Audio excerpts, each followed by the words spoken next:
Gratitude et considération. Dr Mohamed Yacoub Janabi, directeur régional de l'OMS pour l'Afrique, Bujumbura, le 6 mars 2026.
Mana agaseke baje batuzaniye hamwe n'abashitsi twakirane umutima ukunze kugira ngo twunganirwe nawe ubuzima bwacu bwa misi yose mu kushira mu ngiro sekona baha ikundiro n'amagara meza n'ishurirwa ridasanzwe mu kurongora ubwoko bwatoranirije mwana w'isimaranga Mana uzikora natwe ndabisabye mu izina ry'umucunguzi wacu Yesu Kristo amen.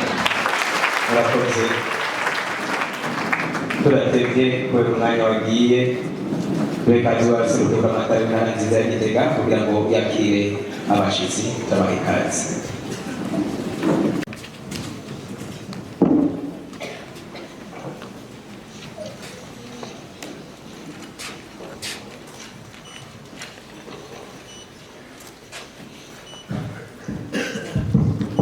Murakoze ko ijambo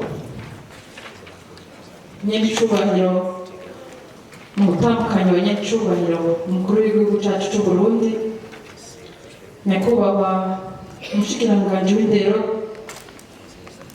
nyakubahwa umushikiranganji w'amagara y'abantu nyakubahwa umurongo w'ishyirahamwe mpuzamakungu OMS muri Afurika nabo mwagendanye Madam Angelina Ndayishimiye, the First Lady of the Republic of Burundi. Your Excellency, Madam Ludin Baradahana, the Minister of Public Health in Burundi. Your Excellency, Dr. Francos Havyarimana, the Minister of National Education and Scientific Research. Representative from the Governor of the Province of Gitega, Madam Alice Nshiri Rimana. Honorable members of the Parliament and the government official, our valued partners and colleagues, dear teachers and students and the young people, Mori Beza. Nyirishubahiro umutambukanyi w'umukuru w'igihugu nyakubahwa umushikiranganji w'amagara y'abantu nyakubahwa umushikiranganji w'indero banyakubahwa muri marongozi batandukanye mu ntara ya Gitega abigisha kandi namwe bwe mwese muri beza ndabakukunda.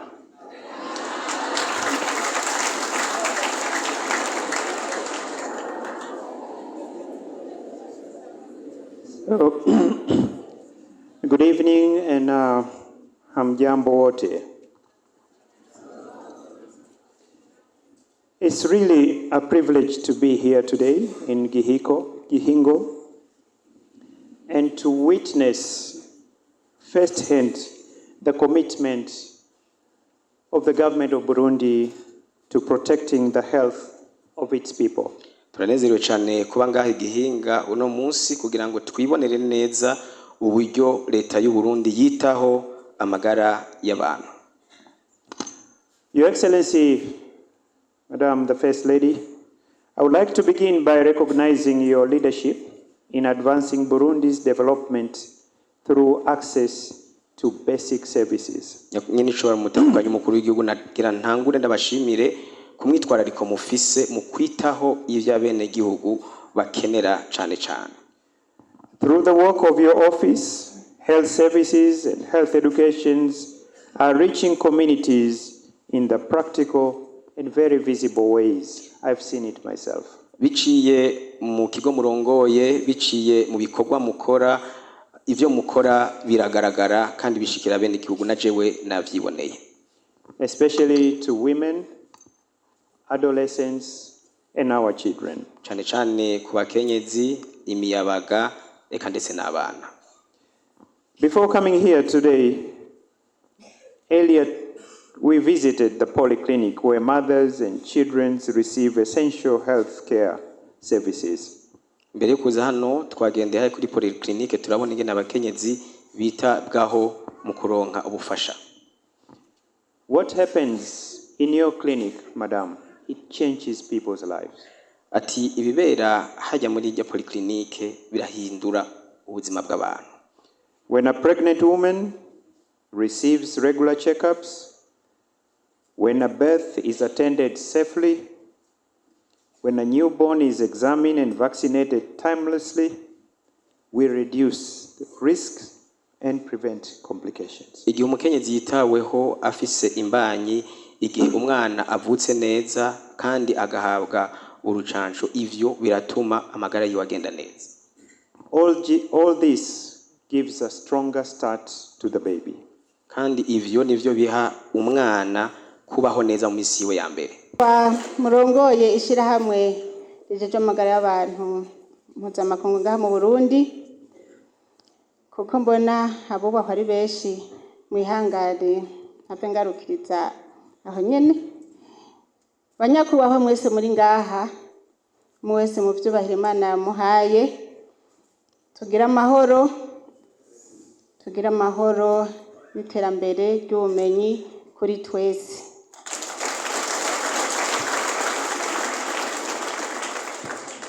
Munkundire mbanze shimira Imana yo yadukundiye kutuzanira abashitsi biteka ngaha mu gihugu cacu c'u Burundi, na cane cane kuri ino shure ryacu Socle du Savoir.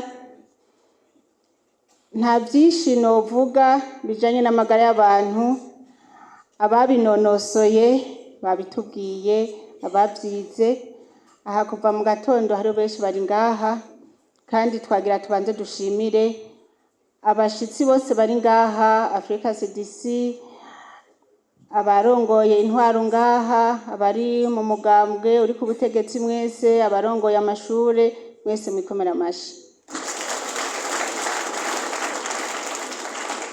Rero mpagurutse nanje kugira ngo nunganire abandi ku byo bavuze, na cane cane kuri zirya ndwara bavuze mpox, korera, hamwe n'ikindi bavuze Marburg, Ebola. Jewe simpagurutse nk'umuhinga cyane mu by'amagara y'abantu, ariko mpagurutse nk'umuntu yitaho ineza y'amagara y'abantu. Mu civugo canje ca misi yose, amagara meza ni umushinge w'ubuzima, ni umushinge wa byose. Udafise amagara meza nta terambere twoshikako. Rero nk'uko babivuze, izo ndwara zitatu ico zihuriyeko mu kuzandura ni ubusambanyi n'isuku rike. Rero ndiko ndabaraba imyaka murimwo, muri mu myaka novuga y'amageragezwa. Imyaka mushobora guhitanwa n'iki canke kiriya gatuma mutwara inzira zidatomoye. Nico gituma mutegerezwa kwirinda ubusambanyi. Sibyo bibondo? Mwirinde ubusambanyi ku neza y'amagara yanyu, kwiteka ryanyu ni kwiteka ry'imiryango. Ku kijanye naco n'isuku, basubiyemwo gukaraba. Tuze turakaraba n'amazi meza kandi n'isabuni kugira ngo ntitwandure ico kiza.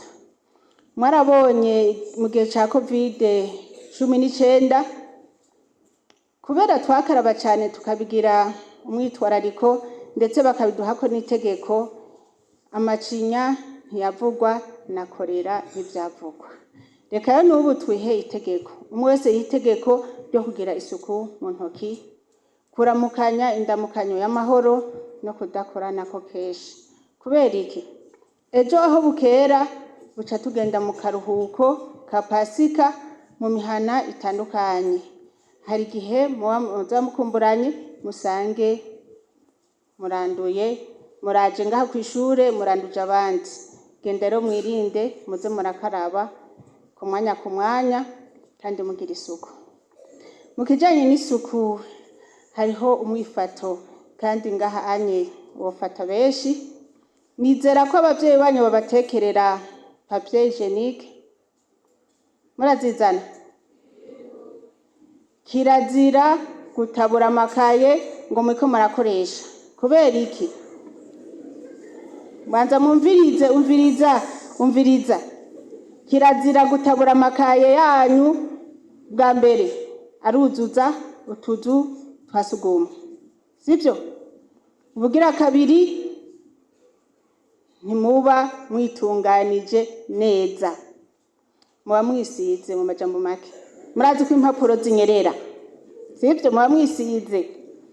Aho n'abakoresha rero papier hygienique. Ico ni kibazo umwe wese yace yiha deyade wenyene mu mutima wiwe ace yumva ati jewe emwe n'abakozi birabara ati none jewe iyo nkoresheje papier hygienique mba mpejeje. Ntubu hejeje namba. Koresha papier hygienique amucukoresha amazi. Ucice kwa amazi hama kugira ngo ntugende ujovye fata aga papier hygienique uyumuze hamuce wigira ugenda wumva ko umerewe neza kandi uri safe. Ababikora ni bande? Genda bikora. Jengira ngo nuko nabaye umwanya munini ya mu Buyenzi bakoresha amazi. Hama ikindi naco mukiye kwirinda inzara. Yumvire rero wakoresheje amazi ufise inzara. Mu nzara none hasigaye iki? Imigera yakorera mugaca mugenda gufungura ngo tumeze neza. Hari gihe ego cukaraba uhejeje kwitunganya mugabo ntiwiyumvire kuramwo agacafu mu nzara. Je mubona hari inzara afise? Mwabibonye? Nuko ntashaka gushaza kwanje nuko nyene. Aho rero nta birebire rero ndabivugako. Umwe wese ku neza y'amagara yiwe aze atahe afise icigwa kandi muze mubwire nabo muvukana. Je ndafise umwana wanje muto w'imyaka 8. Mutamuhaye amazi kabisa ntavuga ko yitunganije. Ni mubigira umugenzo rero muzokumva ko mumerewe neza. Mwebwe murahejeje muritunganije mwakoresheje amazi muri umukije muce mwigirira mu bikorwa bya misi yose. Ikindi naco kujya mwibrosa imisi yose mu gatondo. Zamuribuka no kwibrosa muhejeje gufungura kugira ngo mugirire n'isuku amenyo yanyu. Navyumvise? Turi kwisuku. Ntituze tugendere utuzu twasugumwe udusange hariho amakashe ku ruhome. Jewe umunsi umwe nzoza arico kinzanye no muri enake.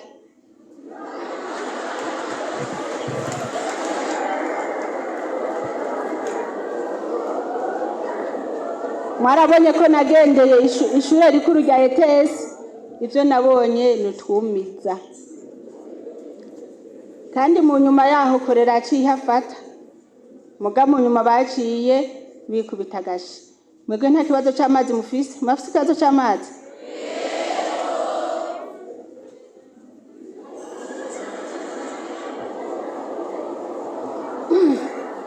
Reka tubandanye.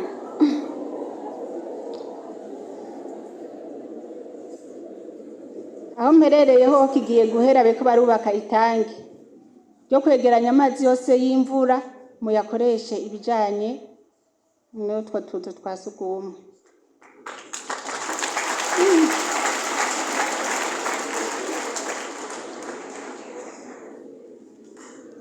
Uno munsi ntimave mwibaza ngo ndaza gusoma bino bintu.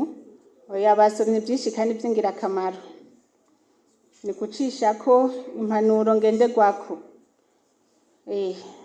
Bavuze ibijanye n'isuku ko bagiye gutanga amanota ku mashuri afise isuku. Nizere ko Socre du Savoir muzoba mbere. Isuku ku mubiri, isuku mu buraro, isuku aho mufungurira, isuku hose no mu ishure.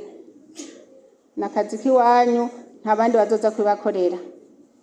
Kera aho aharanga urugo rurimo abigeme wasanga bakubuye gushika kw'irembo n'amashugwe bateye. Ibiranga isuku ni byinshi, na cane cane yo gukingira ibidukikije biba birimwo.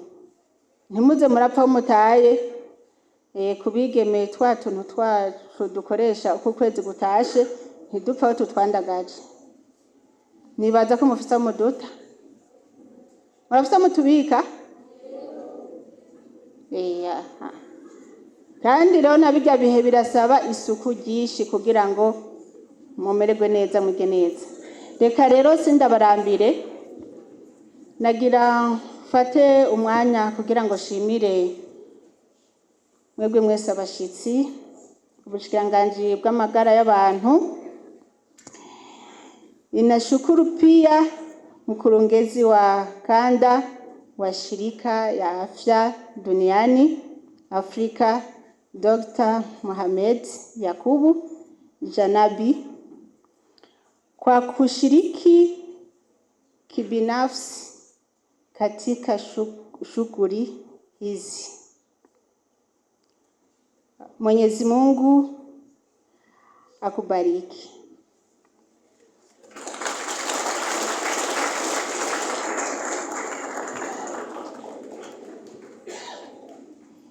Imana ihezagire mwebwe mwese. Turashimiye cyane guserukira OMS ngaha mu Burundi. Ikambonereho no kumusezera, nibaza ko tutazosigara dukorana igihe kirekire. Hanyuma dushimira abashikiranganji bari ngaha ngene badufata mu mugongo.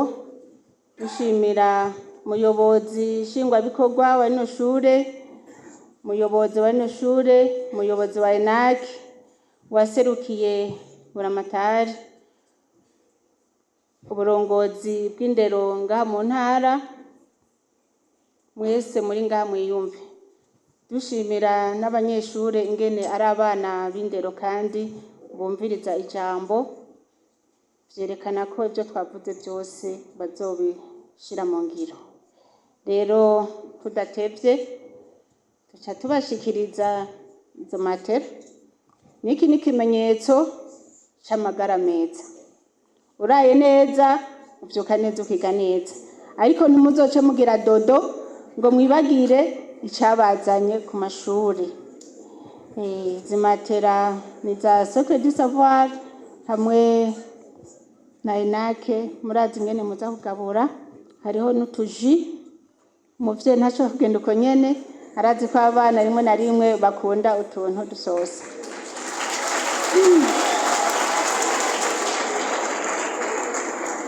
Yindi mpanuro norangirizako, narabonye ko hari abana bashitse ku imbogaboga muca mushira ku ruhande, bababwiye ko ari kuzifungura. Kandi ubunye ngiye kubasabira ikibanza gitoya aho hepfo muzirimire, sivyo? Kandi no musi ndibaza ko baza kubaha ikimanyu c'ikigori, babaha ikimanyu.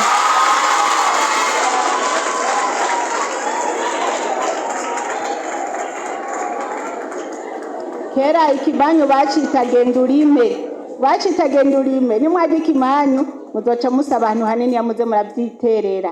Tugira amahoro rero n'amagara meza kuri twese. Imana ibahezagire mwebwe mwese muri ngaha, murakoze cyane. Tusabe userukira OMS bashike ngaha imbere.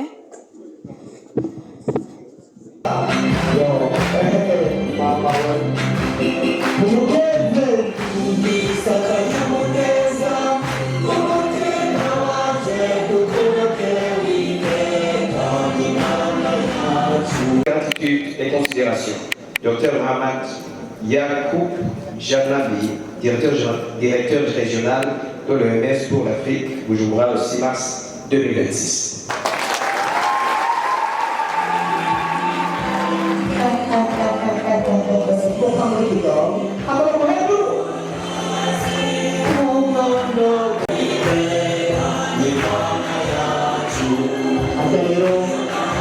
turashimye abayobozi b'amatera hamwe n'amaji dushime tukeguruke amaji menshi oya